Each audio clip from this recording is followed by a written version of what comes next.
had to get myself a GoPro mount for my bike. Not GoPro brand, but don't have no brand. There we go. I needed something because the head thing that goes on my head or my chest just bounces everywhere, looks every which way. Figured this may be something good. We'll mount it and see if it's the best or not. It's metal. I did like it has like a little 360 spin on it if I want to hurry up and make it look somewhere instead of turning my handlebars or something while I'm driving. Who knows? We do a lot of weird stuff when we're driving. This is bought brand new. Nice to give you the Allen wrench for it. Got enough of them things laying around. Has very good weight to it. Doesn't feel like it'll just vibrate off.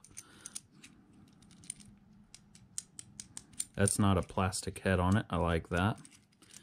Does not come with a replaceable nut right there. Normally you could slide your own little GoPro nut in there. This won't slide out. If you push on it, it won't slide out.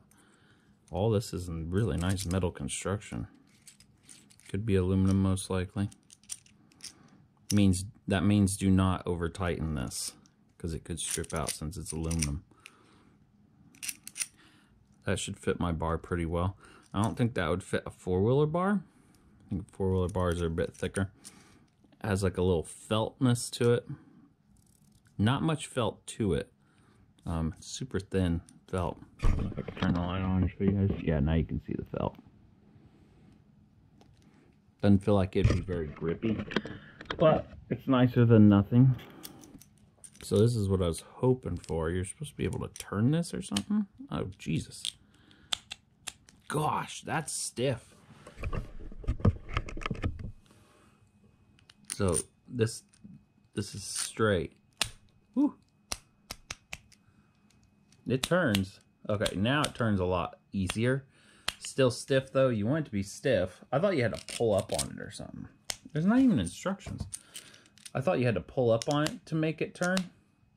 Definitely feels strong enough. I don't think if it's bouncing around. Shit, I just hit on the floor and it didn't even straighten it out or nothing. So if you're going down the road really quick, you should be able to grab your whole unit and just turn it. I'm going to be using my nice gimbal on this. Somehow I'm going to be using my gimbal on this. I don't really know. I got to do a lot of adapters to make that gimbal work. But this is what I wanted. Now let's go install it.